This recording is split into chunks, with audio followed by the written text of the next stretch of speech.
Welcome to the Gamescape, everybody. My name is Jeric, and today we are back in Phoenix Point, and this is going to be my guide on how to have a good economy in the game. So we're going to be spending pretty much all of our time here on the geoscape layer, and we're just going to talk about the economy of the game. And we're going to basically cover 4 different areas of economy.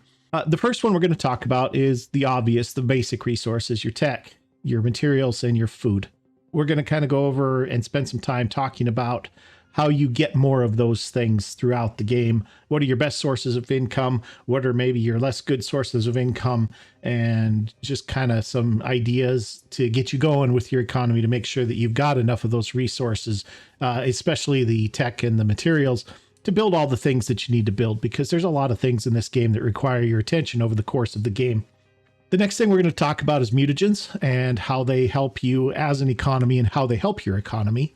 We'll also spend a little bit of time talking about the Ancients materials, which you get if you have the Legacy of the Ancients DLC enabled.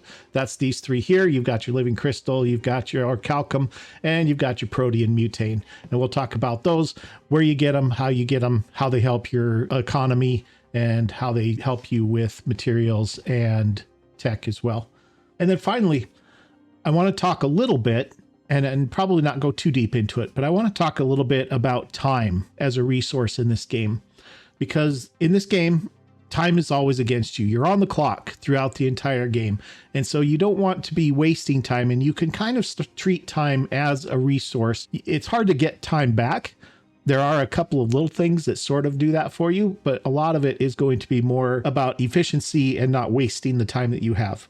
So we're going to jump right in here, and we're going to just start talking about the basic resources first. Mostly we're going to be talking, like I said, about tech and about materials, because those are the ones that you spend the most of. We'll talk a little bit about food as well, but I want to spend some time, because this is where you're going to run into a lot of trouble probably on the geoscape, is just not having enough resources to build all the things that you need to build.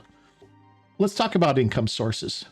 And these are going to be in the order that I think they're the most value to you, or pretty close to that anyway. And the first one up is trade.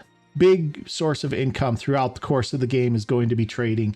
Always be trading in this game. You don't ever want to stop trading, because it's a great way to get income. In fact, this will be your number 1 source of income over the course of the game if you do it. And it will far outstrip your haven defenses and all the other things you do that get you materials. It's just the trading in this game is at such good profits most of the time that it's not worth not doing. So, tips about trading.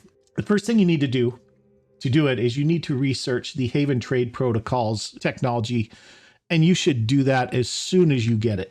Like, as soon as it comes up, probably you're going to want to make it your number 1 priority and get that done so that you can start trading. You're going to want to build, or if you're into doing it, steal a specific aircraft that's just for trading and really nothing else. You want 1 aircraft running around that all its job is go to haven to haven to haven and do your trading for you while your mission team is on your other ship and out and about doing missions, etc. You're probably thinking, Jeric, manticores are expensive to build. Yes, they are. And it doesn't matter, because that trading ship is going to pay for itself very, very quickly. So gather the resources you need to do it. Or if you want, what you can do is you can also go to a haven that has an aircraft parked at it, and you can steal that particular aircraft from the other faction. If you're going to do that, number 1, do it early in the game when it's going to affect your reputation with that faction the least.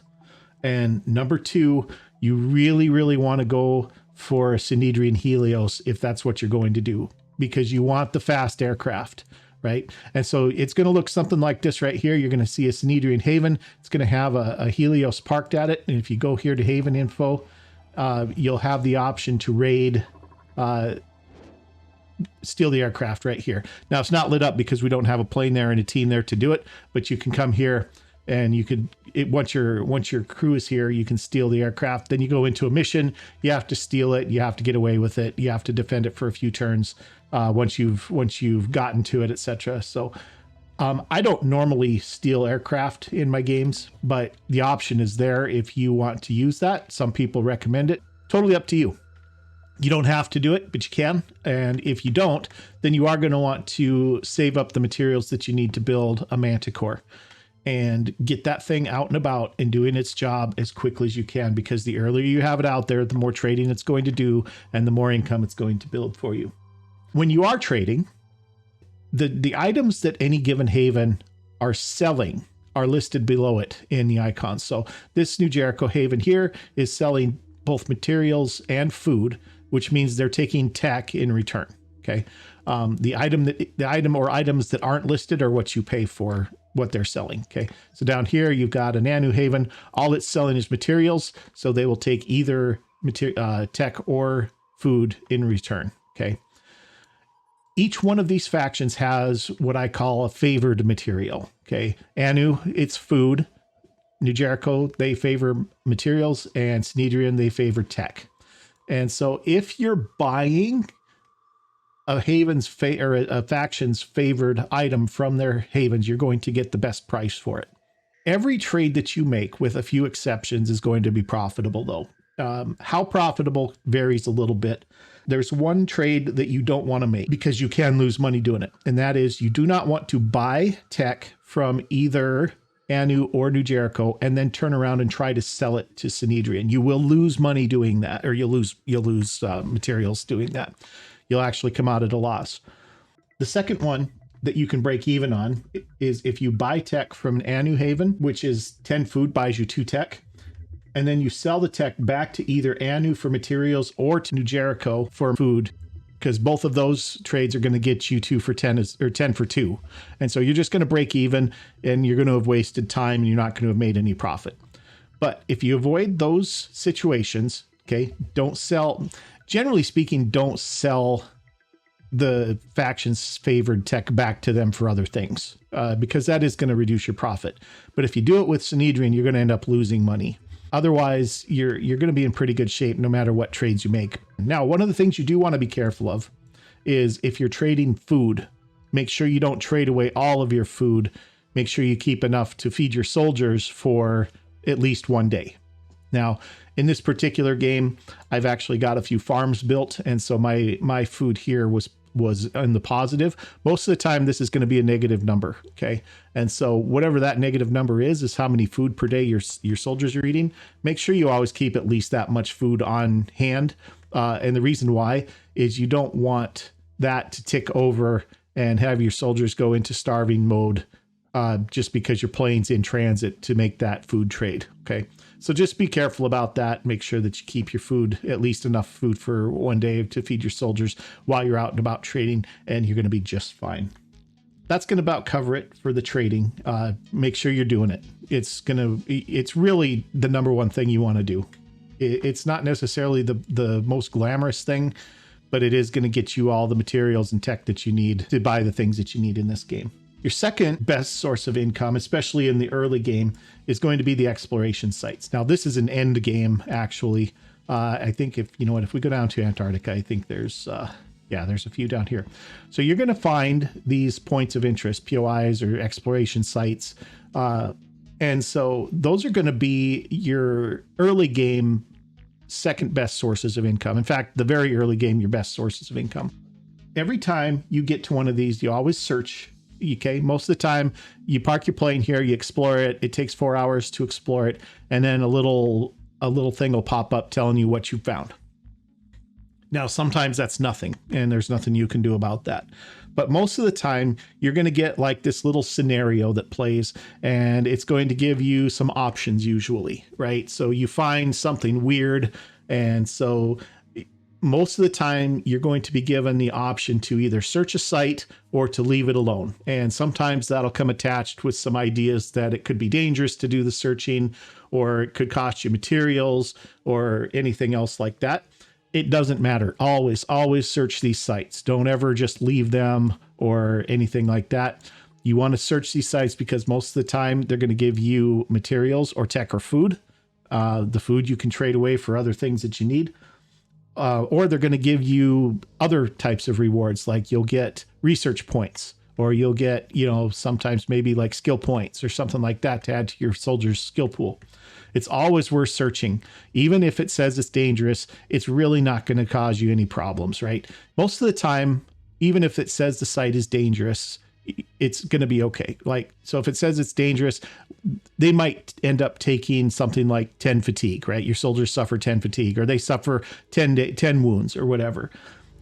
That 10 is spread across your entire team. It's not 10 per soldier in your team. So it ends up being really nothing, and nothing really to worry about. And so always search these sites. You're going to get some good rewards, especially early on out of them. And it's going to be worth doing that. Similarly, you're going to discover havens. And every time you visit a new haven, you're going to also, well, not every time, sometimes when you visit a new haven, you're going to be presented with another little scenario that's specific to that haven, right? The haven's got a little problem they want your input on, or they want to do this or that or the other thing. Okay. Always do that too. And now most of the time, or some of the time anyway, that's going to get you bonus reputation with that haven and faction, and it's going to hurt your reputation with the others.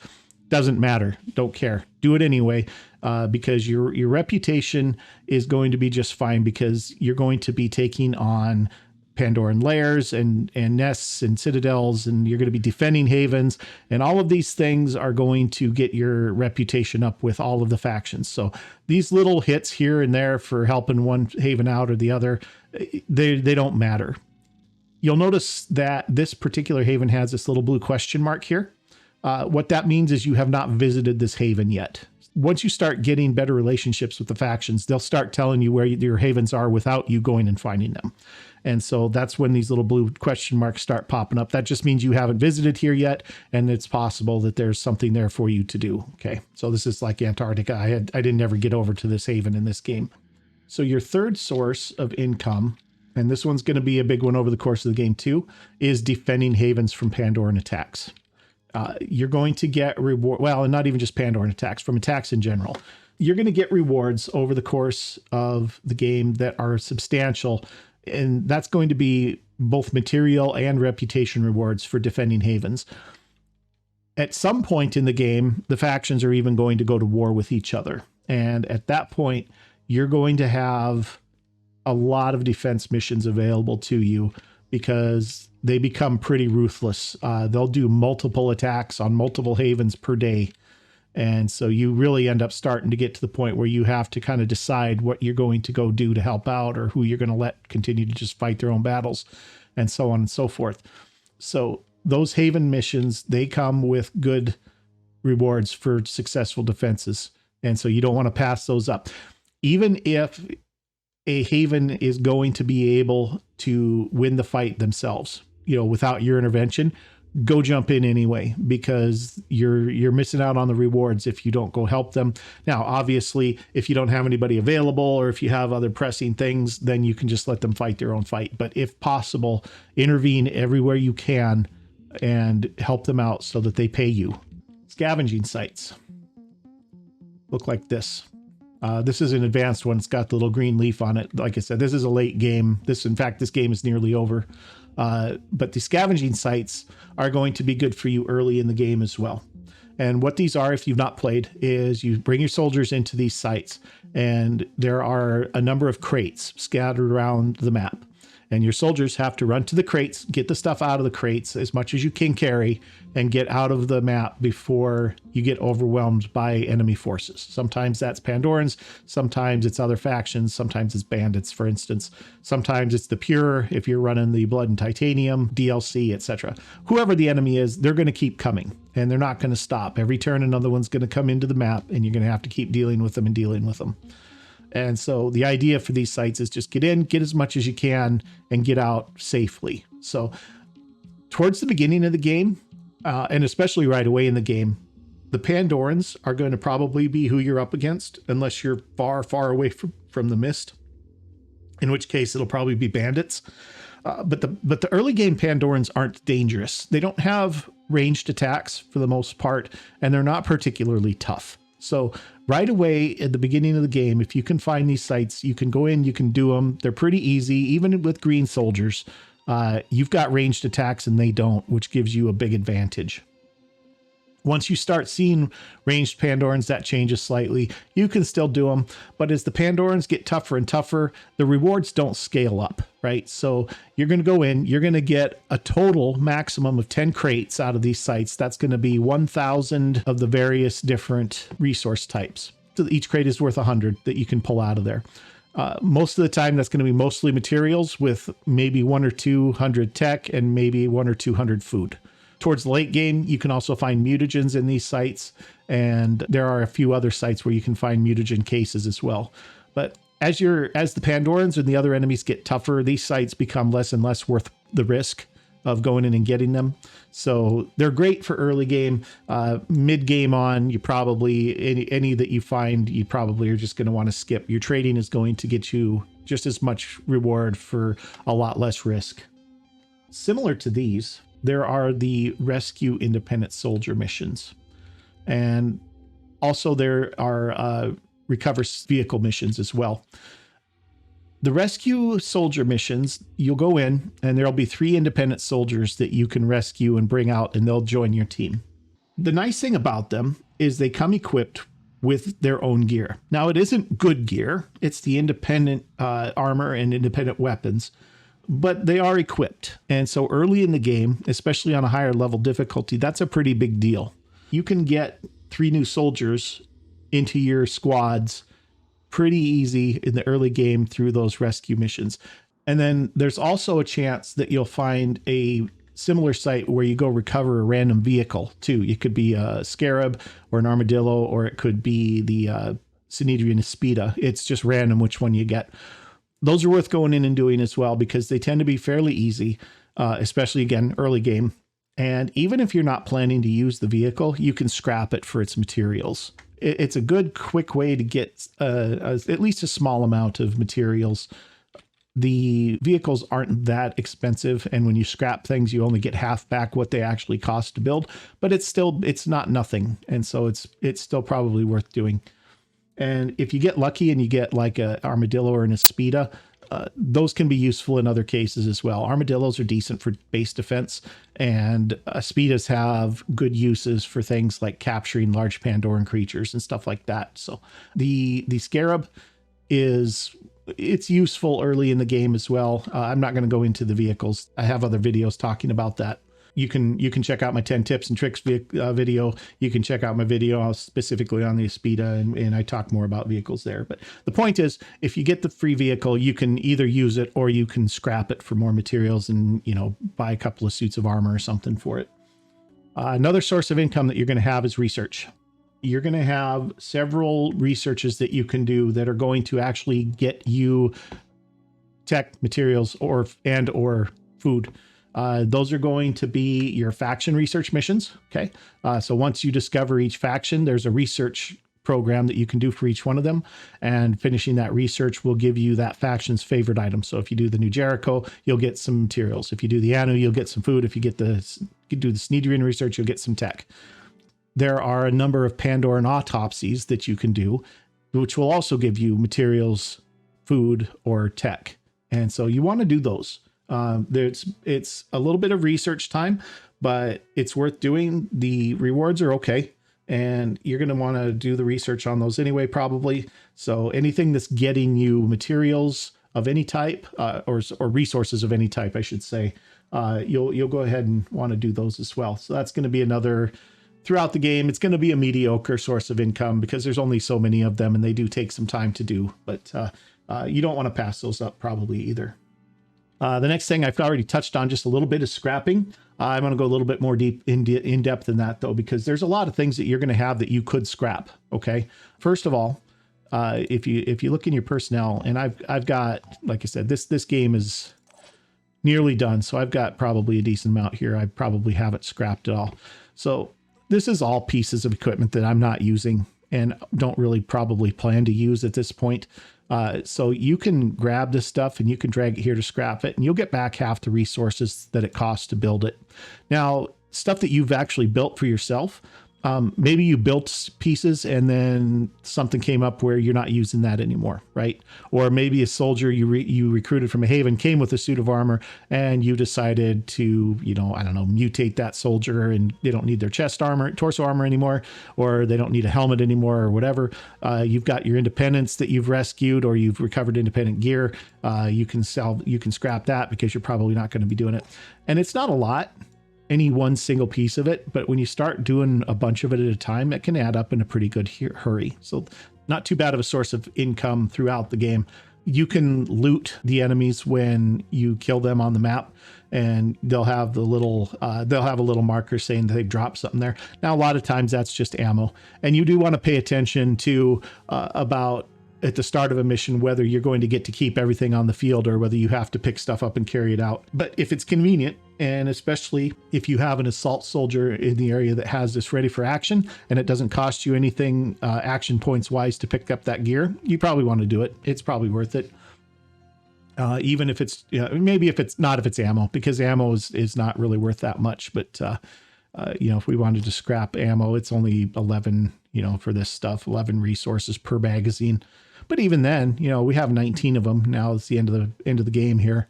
So 11 times 19 is an okay amount of materials you could put towards something else. So that's the idea with equipment. But there's also other things that you can scrap too. So if you're running Festering Skies, you're going to have items here that you can scrap as well. And this stuff's expensive, right? Most of these air-to-air weapon or aircraft modules are pretty expensive. And so anything that you've picked up from a successful defense as a reward that you're not planning to use, go ahead and scrap it, right? So like Ninurta's mace here is a very short range weapon. I don't like the short range weapons in this game, so I don't use them generally speaking. So what you can do is you can actually scrap that item and get back the materials for it. That's worth doing a lot of the time. And it, like I said, these are fairly expensive to manufacture, so you get a decent amount back out of them too. And then the other thing is base modules. Okay. Now you're going to have some base modules that you don't necessarily need. All a base really has to have. Now this is Phoenix Point. This is the main base. Let's look at another base that isn't maybe so important. So all you really need in any given base is you have to have a vehicle bay. You can't scrap the vehicle bay. You have to have a satellite up. Well, okay, you don't have to. You need an energy generator and you want a satellite uplink. And you probably later in the game want a mist repeller. Everything else in the base is optional. The access list is good too for defending the base. That's where your soldiers, a lot of your soldiers will gather for the defense. Things you don't need, you don't necessarily need. You don't need living quarters and medical bay at every base. Have one base in each kind of region of the world that has those things. Like maybe you have one base in Asia, maybe one in Europe, one in Africa, and maybe like one of these bases here in North and Central and South America. The rest of your bases don't need the living quarters and stuff like that. Same goes with training centers. When you open these bases up, a lot of the time you're going to get bases that are already have a few modules in them. I don't have any that aren't open on this map. I think I've opened them all. But as you open them, they have storerooms, for instance, right? You don't need storerooms. In fact, as you can see here, I've got 800 capacity. I've got 266. There's 2 storerooms here that I absolutely don't need. And honestly, I could scrap a bunch of gear and get below that. So what you can do is you can scrap any base module that you're not going to need or use. And it kind of counts as just a little bit of a discount on opening up that base. And they get quite expensive later on. Every base that you open is more expensive than the previous one. And so by the time you get all of them done, you're spending a good amount of money to open up a new base. And any little discounts that you can get are good.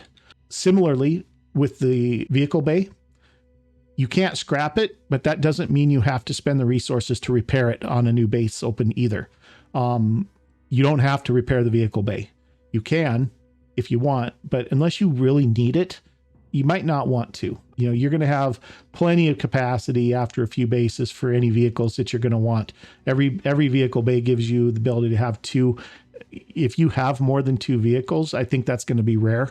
But even if you do, you're not going to end up needing 34, for instance. You're not going to have that many vehicles, most likely. And so if you don't have to repair something, don't do it. It's easy enough. And, you know, if you can scrap a storeroom, for instance, on a new base because you don't need it, do it. You know, just demolish it. You know, you'll get a little bit of resources back. And if it's damaged, you won't even get quite as much then. But you know what? It's something, right?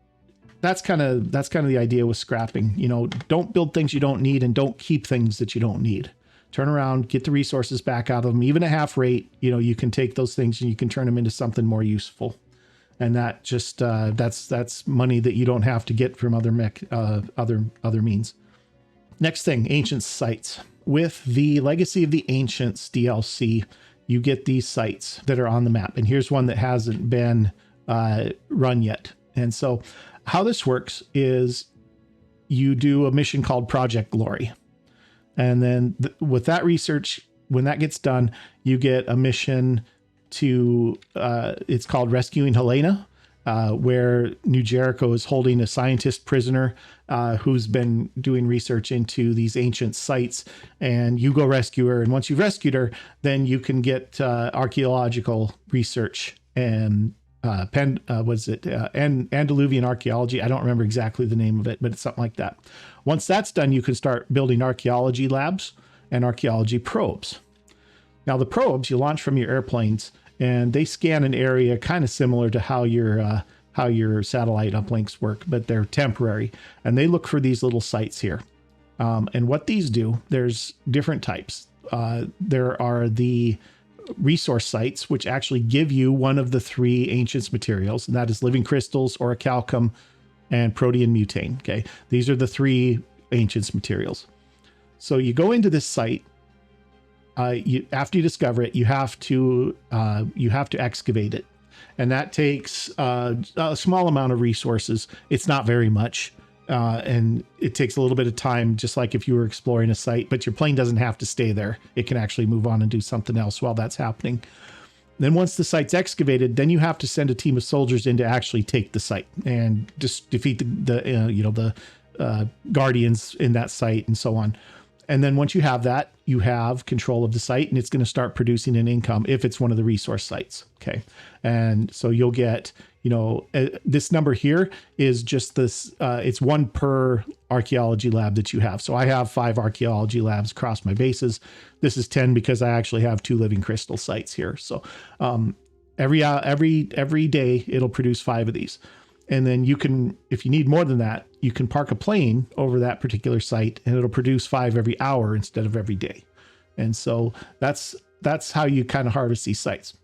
But when you bring your soldiers in and you take these sites, one of the rewards that you get for doing that is 1,000 materials. So they're quite lucrative as far as finding them and getting them opened up and getting them captured. 1,000 materials is a lot. There's very few things in this game that give you that kind of a reward for a single thing, single mission. And if you're really going to go for all of the different weapons and stuff that you can build for these, you're actually going to need at least 6 of these sites done, because you need 3 resource sites, 1 for each of the materials. And then there's also, besides the resource sites, there are the processing sites, which you have to have in order to manufacture items from these exotic materials.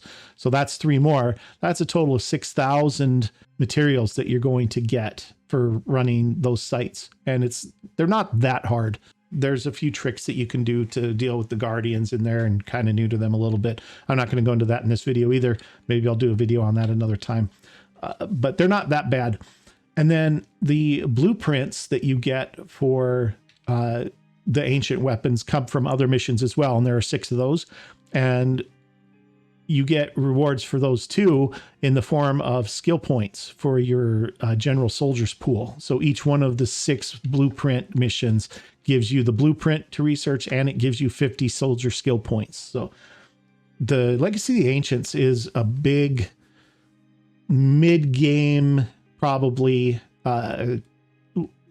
Yeah, probably mid-game, I would say. A big mid-game boost to your materials and your skill points as well for your soldiers. If you're running Festering Skies, which I am on this one, you're going to have the Behemoth, and I'm not, oh, he's dead in this particular game, sorry. But the Behemoth is going to send out flyers, and the flyers are going to go to havens a lot of the time and do things like raids or reconnaissance or bombing or infestation or whatever. If you destroy it, successfully intercept and destroy a Pandoran flyer over an enemy haven, over a haven, that haven will give you rewards for doing that. So Jericho generally gives you materials. Sinedrian gives you some tech.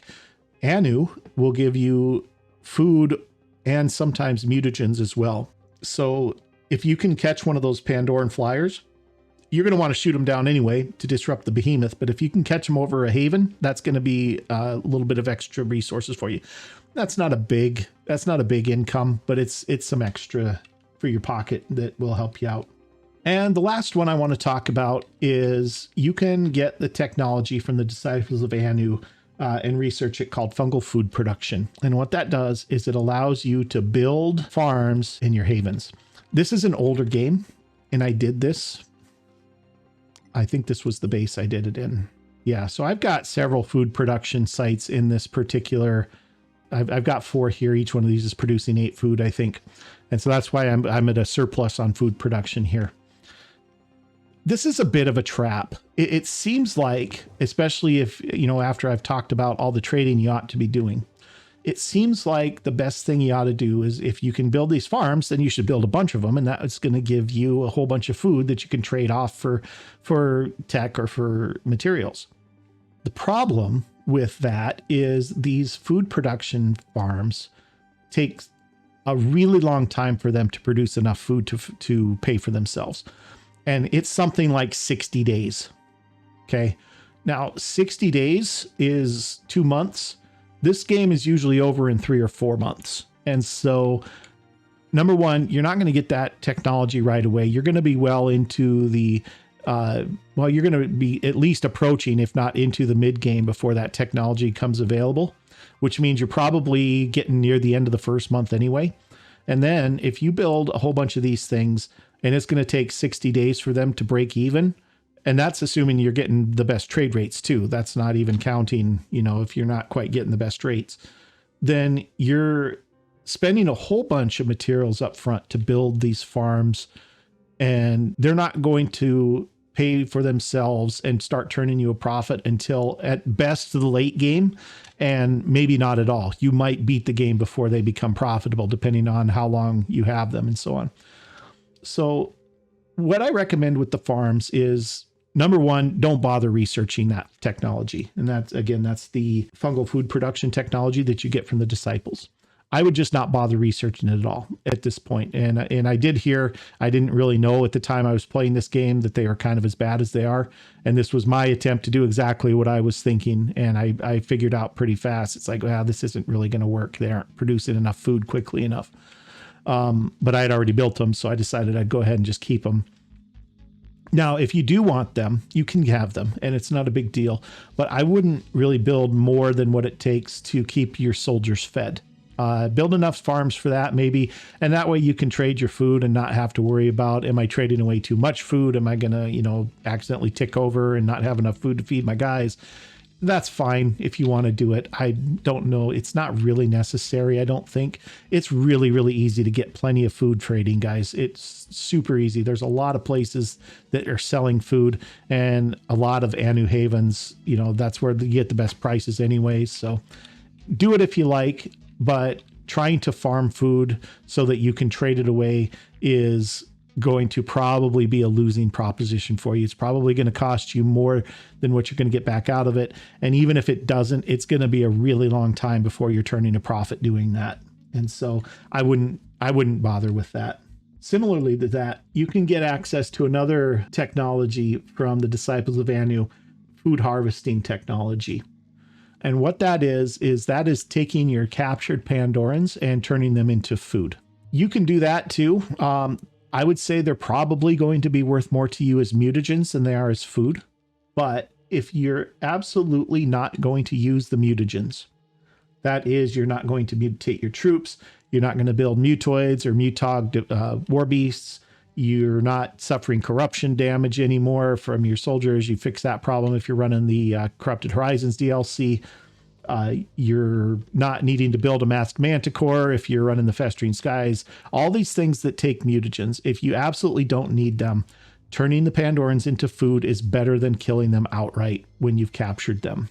Right now, I don't have any in this game captured that I haven't already done something with, but it's better to not, it's better than just killing them outright. I would never, ever outright kill anything that you have in your containment facility. If you have a captured Pandoran and you don't have anything you can do with it yet, just let it chill there. Have a zoo, go in, tease it, pet it, whatever you want to do, but don't kill it. It's not gaining you anything. You spent the time and effort to capture it. Just keep it. He's sitting in there. He's happy. You're happy. It's not hurting anything for him to be around. And then when you do get either mutagen harvesting or food harvesting technology, then you can decide what you want to do with him. So don't waste that if you go to the trouble of capturing one. That said, and moving on slightly, that pretty much covers everything I've got to say on the basic resources. I do want to talk about mutagens for a minute here because they do come into play and they can actually help you out on your basics economy as well in a couple of different ways. So mutagens, your primary source of mutagens is going to be capturing Pandorans. Okay. You capture them, you get the mutagen harvesting technology from Anu, you research that, and you can turn your captured Pandorans into a decent amount of mutagens. An Arthron that you've captured can be anywhere from like 60 up to 100 or 110 mutagens, depending on what type it is, something like that. Same with Tritons. The bigger ones are worth more, but not proportionately more. Like a Chiron generally is quite a bit tougher than even your toughest Arthrons, and it's only worth like 150 mutagens. So if you're looking for mutagens, focus on maybe the smaller, like the Arthrons and the Tritons. They're going to get you kind of the best bang for your buck as far as capturing, versus difficulty of capturing versus the amount of mutagens you're going to get out of them. And I'm not saying don't capture the other things either. I mean, obviously do that too, but just go in knowing that the bigger ones aren't necessarily worth a lot more mutagens when you break them down. The other thing that you can do is you can find mutagens in some of these scavenging sites. So we looked at this one earlier that's got the green leaf on them. These are kind of the advanced scavenging sites that you find mid-game. I think there's a point where more scavenging sites pop up and they have these leaves on them and they have a little bit better rewards in them. Sometimes the rewards in these crates is containers of mutagens, which is 100 each. And so you'll have the opportunity to get them there. And then you can also get mutagens out of your lairs and citadels. So there'll be in the lairs and the citadels, there's these little huts that each have a crate in them sometimes. And inside that crate, in the lairs, all you're going to find probably is mutagens. In the citadels, there's other gear plus mutagens usually. So if you have an opportunity to get those, you can do that site and you can do it safely. That's another good place to get some mutagens. And that's not a ton, but it's a few crates, maybe of 100 each. So that's actually not too terrible. Again, it's not going to compare to the ease of capturing an Arthron and then putting it into the blender and turning it into mutagens, but it's convenient. If it's convenient, grab them, and that's fine. And then for Corrupted Horizons, completing the mutoid soldiers research, or mutoid genetics is what it's called, gives you 500 reward, 500 mutagens as a reward for completing the research. If you are running Festering Skies, we already kind of mentioned this, shooting down a flyer over a Disciples of Anu Haven will gain you a few mutagens as a reward too. I think it's 120 if I remember right. And that might vary, but it's something in that ballpark. And then the last way that you can get mutagens is by building mutation labs, which is what you use to mutate your soldiers. Each mutation lab is going to give you a certain number of resources per tick as well. That one, very similar to the farming for food, so you can trade it away. Takes a really long time to get a significant number of resources this way. I have several mutation labs because, again, I was thinking, well, I'll just farm, I'll just farm the mutagens with some labs. Well, it's really slow because you only get 36 per day. And so, and you don't do a lot with 36 mutagens. And I have several labs. I think it's, it depends on what level you're on, how many mutagens per day you get. I think it's again, you're not necessarily going to be gaining a lot, and it's fairly expensive to build those labs. I don't remember exactly how much they are. We could probably take a look real quick here. So if we were going to build a mutation lab, it's 250 materials and 75 tech to build that lab, and it's going to produce a few mutagens a day for you, like 6 or 4 or 5 or something like that. I don't remember exactly how much it is, but it isn't many. And so, again, probably not worth it, especially with how easy it is to capture a couple of Arthrons. One Arthron captured is going to be more mutagens than a single lab is going to produce in a week almost. It might be more than a week, depending on what you capture. So again, you want one mutation lab so you can mutate your soldiers. You probably don't want more like what I did in this game. That's not the right way to go about this. I don't think, after, playing a bit and experiencing it. It's just too slow. It's not useful. And it's a lot of resources that I spent on those labs that could have been better spent someplace else, probably. I mentioned that mutagens can help your economy, and they can do that in a few ways. Mutating your soldiers. If we take a look at our personnel, if I mutate this guy, I can give him 2 of these 3 things, right? So I could give him legs and a torso. I could do torso and head, legs, head, etc. All of that costs mutagens, and only mutagens. So how does that help your economy? Well, once you mutate something, you don't put armor on that anymore. So you can save yourself the cost of armor pieces by mutating. Basically, what you're doing is you're paying mutagens to protect your soldier instead of buying them equipment with tech and materials. And so that's one direct way that you can get your soldiers buffed up without spending your basic resources to do it. Now, you do have to have the mutagens, obviously. And so, but that's kind of a separate economy from your basic materials, your basic supplies. And so that's one way where it really helps you out. And saves you actual materials and tech. They also tend to be better, right? So like if we look at the regeneration torso here, it's 34 armor. You can do that with all of your soldiers if you want to. And 34 armor is the same as a Golem B heavy armor torso.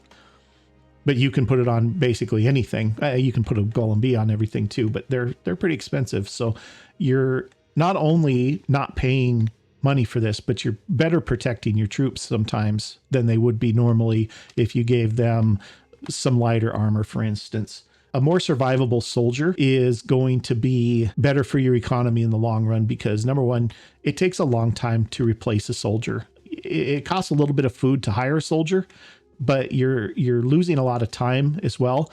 And depending on the mission you're on, if you lose a soldier, you might lose their gear too. If you're on a mission where you don't get to pick up, automatically pick everything up, you have to actually go pick up the gear on that down soldier if you want it back. And even then, you may not get the armor back because the armor is not part of their inventory that you can pick up. You're losing money.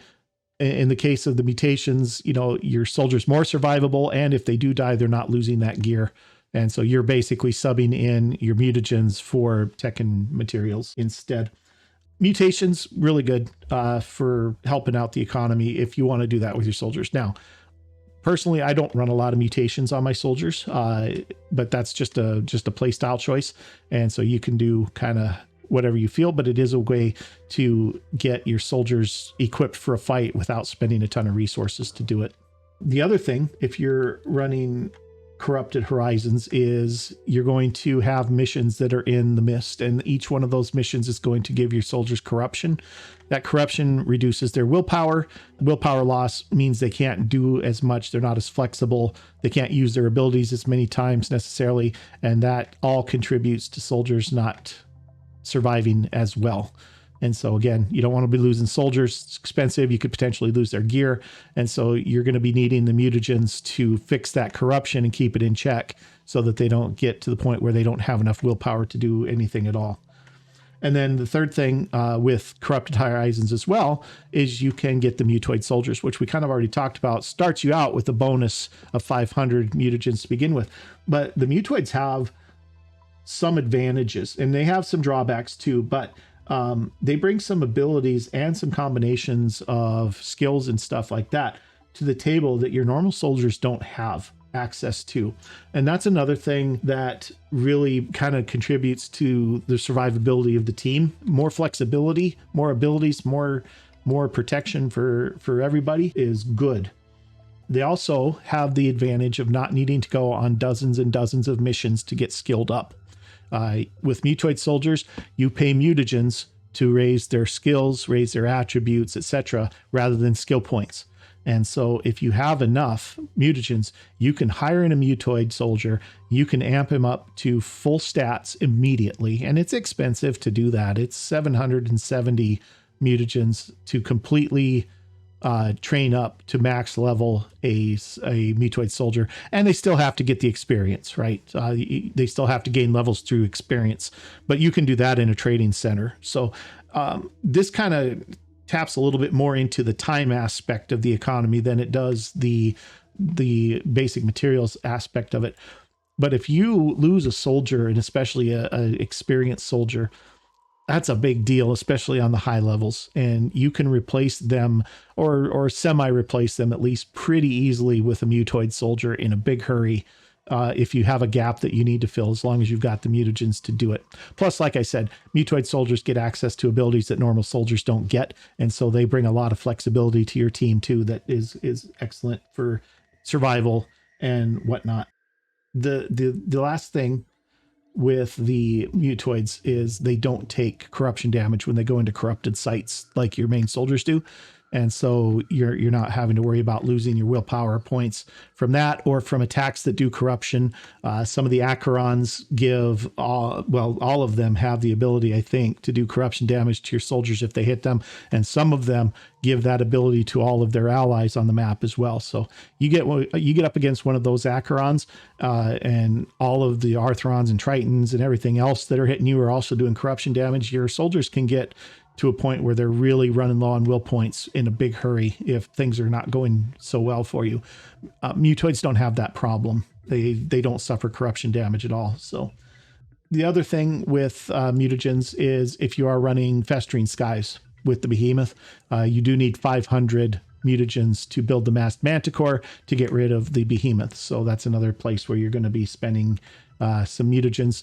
And what that does for you, that the Behemoth is going to wander around and it's going to be trashing havens. Every haven it destroys is more population gone. And so you want to get rid of that guy as quick as you can. And it's not a fast process because you have to go pretty deep into the main storyline to get to the point where you can get rid of the Behemoth. But it's still, if you can keep him away and you can keep him down, that's good. But if ultimately you want to destroy him, for that you need the masked manticore, and to get the masked manticore you need 500 mutagens to build it. So that's kind of it for mutagens. Everything I wanted to cover with that. Let's talk about the ancient sites just a little bit more. Aside from the materials reward that you get, the 1,000 materials for taking the site over, these sites actually help you out in other ways as well. The big thing that you get from these is you get the Ancients weapons, and they're what you would consider the tier 3 weapons of the game, right? So your basic weapons, they're tier 1.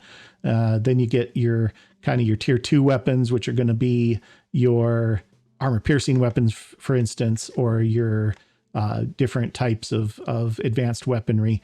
And then you have the Ancients weapons that are even better yet.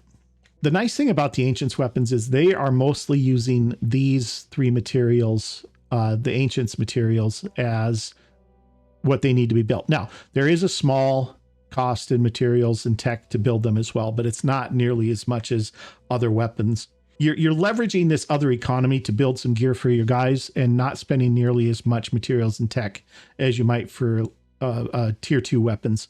The other thing that they give you is they don't use ammunition at all. And so all of the Ancients weapons, they have no ammo. There's no maintenance on them. And so once you have them built, They're free to use. You're not paying to reload them or anything like that. And for some of the weapons, that isn't a big deal. Ammo for most weapons isn't that expensive. The exception to that is the grenade launcher. And so if you have the Rebuke, which is the Ancient's grenade launcher, you're chucking grenades to your heart's content, and it doesn't cost you a single material to reload that thing because it doesn't have ammo. And so that's a lot of maintenance towards the end of the game that you're not paying when you're probably wanting to use a lot of explosives and stuff like that to soften up heavily armored targets that you're running into. So you're saving a bit. It's helping your economy a little bit there. And then the last thing I want to talk about is time as a resource. So the clock is always ticking while the geoscape's advancing, obviously. And this population meter is always dropping as you're going forward. Pandorans are attacking havens, the behemoth's doing his thing. And aside from that, most of these havens are suffering from starvation as well, because there's not enough food to feed everybody. So time you can treat as a resource, like I was saying at the beginning of the video. And there's some things that you can do to optimize your time and how much time you're spending to get things done. The first thing is you want to move quickly on the geoscape. What does that mean? That means get from here to there as quickly as you can. That means you want to be using at least manticores and helioses if you can get them. I would completely avoid using Tiamats, which is the Anu blimp. It is so slow that it's completely not worthwhile to have. Now, it carries 8 soldiers, but you know what? So does 2 helioses, and so do 2 manticores. And you can run two of these guys together. Usually you want them to be the same type, so they're moving at the same speed. But even so, you can put 8 guys on 2 different planes, move them to the same site, and then run the mission, and all 8 of your guys will get to go into the site. You don't have to have a Tiamat for that. And you're going to be wasting a ton of time. I wouldn't bother at all with a Tiamat, even a free one. I mean, if it's free, and you can send it around to do some things. But I wouldn't count on it for anything that is at all time sensitive. I wouldn't use it for trade, especially because you do want to be moving. You know, the more havens you can get to do your trading in a shorter amount of time, the more profit you're going to turn in that time. So time is money, as they say, and that's especially true when you're trading. The other thing with moving quickly, and this applies to a few different areas, is you want to ask yourself, is it worth the time it's going to take me to get there, do the thing, and get back? Right? So what do I mean by that? So let's say you're trading, right? And you've got some choices, right? So you've got, we've got a New Jericho haven here that's selling some tech, but there's a Synedrian haven clear over here that's also selling tech. And you know you're going to get a better price from the Synedrian haven, right? So if this is our trader, well, we're going to get a better price down here, but look how much farther it is, right? It's going to take us a lot longer to fly there, do the trade, and come back than it is if we just come here, do the trade, and come back as well. Now, maybe that's not a big deal, and maybe you're going to do more trading down here. And if that's the case, great. But don't come down here just to get some tech if you can get it from right here. Like let's say you're short on tech, you need to build something, it's kind of an emergency. Don't go clear down here just to get the better price, because you're gonna get maybe twice the profit, but it's going to take you 4 times longer. And so you're really kind of end up losing out. And especially, if you can come here, do a trade, and especially if there's another one nearby. Now, tech's a bad example because not many places exchange tech. And there is something closer, obviously. I'm just trying to make a point here. Ask yourself, is the travel time worth it? The other thing where that's going to come in play is when you're looking at missions. Okay. So you're going to get these special missions that pop up, and you're going to get a bunch of them.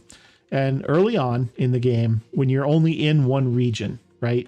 Really, you only have a base like in one region. So let's say we started here in Europe. Okay.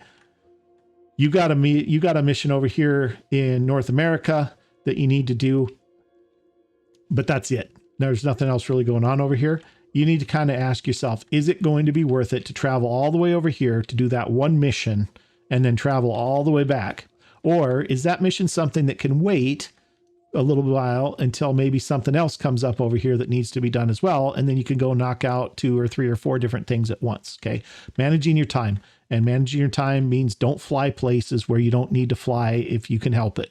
Or don't travel long distances to do one thing if you can wait and, for something else to pop up in that same area, and you can knock out 2 things at once. Get the most out of your travel time is kind of the idea there. visiting havens for the first time. A lot of the times that'll give you those little scenarios, and we talked about that already. But again, if you've got havens that have the little blue question mark on them, it's probably worth flying to them. You could end up getting some kind of a reward for doing it. So make sure that you're doing that, as long as it's, again, not super far away, right? I mean, don't fly halfway across the world for a single haven that you haven't visited, right? We have one down in Antarctica. Don't fly down to Antarctica to do one haven and visit it and nothing else. That's not a good use of your time. But if you're in the area anyway, and this is especially true kind of early on with your trading aircraft that you're going to have, right? Put one soldier on your trading aircraft. You don't have to have a soldier on there to trade, but you do have to have one on there to explore. And so your trader early on, he's going to be pushing further and further out probably from your main base as he's discovering new sites, and he might do some exploring to find new havens too. And so you get to these havens and you can do the exploring. You can get to these other sites and you can explore them and maybe open up other places to visit, etc., and further your reach. That's really good for your trade routes, right? And so make sure you're visiting these havens. Make sure you've got one soldier at least on your trading aircraft so you can do exploration. And, there's a very small chance that you'll run into an ambush if you're doing these exploration sites. So you can deal with that how you want. You can either equip, if you have a full team you can put on your aircraft, your trading aircraft, and it's not hurting you to do it, you can do that. Or you can just put one guy on there and, as callous as it sounds, just count him as expendable. If he gets into an ambush, then he's probably going to die, and that's the sum of it. And that's up to you. How you want to play your game is going to make that determination. But I would at least have one guy on your trading aircraft so it can explore while it's trading too. Something else for saving some time is there is a research that's available from Synedrian that will come up, and it's called Sentient AI Research. As soon as that technology is available to you, you stop what you're doing and you research it, because you are going to get a 50% bonus to your research points for completing that. That's an incredible increase to your research capacity. You do not want to pass that up, and you want to make the most advantage of it by getting it as early as you can get it. So unless you've got like 1 or 2 hours left on your current research project, when that sentient AIs comes up, stop what you're researching, you do sentient AIs, then you go back to doing what you're doing. It's going to just help you in the long run by a ton. The end game for this particular game, getting to the end game, requires a lot of research to be done. And so you want to be doing that, and you want to be getting it done as quickly as you can. Definitely pick up sentient AIs when you get the chance. In that same vein, don't waste time researching things that you don't need or don't intend to use. There's a lot of tech in this game and a lot of research that you're presented with that you absolutely don't need. Fungal food production, for instance, we've talked about already, which gives you the farms. You don't need it. You don't need it at all. You also don't need this doomsday clock up here. So that's going to be something that's pretty early on. Don't bother researching, the global census, especially early when you've got better things to do. You don't need to see this. You got time, especially early. Don't worry about the doomsday clock. Put your research points into something else. Reverse engineering. Don't waste time reverse engineering things either. There's a lot of things that you can capture and reverse engineer. If you capture a weapon, or if you get a weapon from a soldier that you've recruited from a haven, you have, or armor for that matter, you have the option to reverse engineer those things so you can start producing them. That's another thing that you're probably not going to be interested in doing, because you're going to end up probably with good relationships with all the factions anyway, and they're going to give you their tech. They're going to give you access to their tech as your relationships improve. And it's way faster to research their tech that they give you than it is to reverse engineer the item, the single item. And reverse engineering the item also destroys it. So you're just wasting, you're wasting that item for the ability to produce that item again. You're probably better off. Just be patient, wait for the tech to become available from the factions, and then you research it. Don't reverse engineer stuff. It takes too long. Also, there are some things that the Pandorans gain access to as you or the other havens research them. And so you're going to notice a lot of times that as soon as you research something like armor piercing weapons, you're going to start seeing Tritons show up that have them as well. And the same with like the capture weapons, right? If you research the Synedrian tech that gives you the Hera, it's not the paralyzing pistol, you're going to start seeing Triton ghouls show up that have Hera pistols in their hands. And so if you're not intending to use a weapon type, and this kind of is especially pertinent to the armor piercing weapons, I guess is the kind of the most prominent example of this. If you're not planning to use armor piercing weapons because you're already working on the ancient sites and you're just going to have the better sniper rifles and stuff anyway, don't research it, right? Now, New Jericho's going to research it eventually, and those Pandorans are eventually going to get the tech, but you don't need to help them on the road to getting that tech into their hands by researching it and then not using it yourself. You do want to research anything that's giving you material rewards. Like we talked about that earlier too, as one of your sources of income. So anything that's giving you food, tech, materials, mutagens, whatever, get that researched, get it done, and take the bonuses from it. Another thing, and this is in the interest of time and specifically training soldiers, I think that it's worth it to have a dedicated training base. Okay. Now you don't need training facilities in all of your bases. What I think is worth doing is picking one of your bases, preferably one that's already got either one or both of a medical center, training facility, or living quarters, or one of each, or some combination of that. And taking that base and just making it a dedicated training base. And by that, I mean, you install in that base, you're going to have your power generator, you're going to have your satellite uplink, probably a mist repeller if you got the tech. You're going to have the medical bay, you're going to have the living quarters, and you're going to have 4 to 6 training facilities in that base. And what that does for you is that lets your soldiers gain a lot of experience really quickly while they're sitting at the base and not doing anything else. And that gets them up to, for your mutoids, it gets them up to level 5. For your other soldiers, it gets them up to level 7 in days, not dozens and dozens and dozens of missions later. Okay.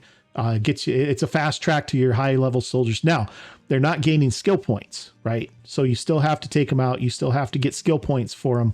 But at least when they go out for their first mission, if they're level 7, they've got 120 skill points under their belts just for being trained up to level 7.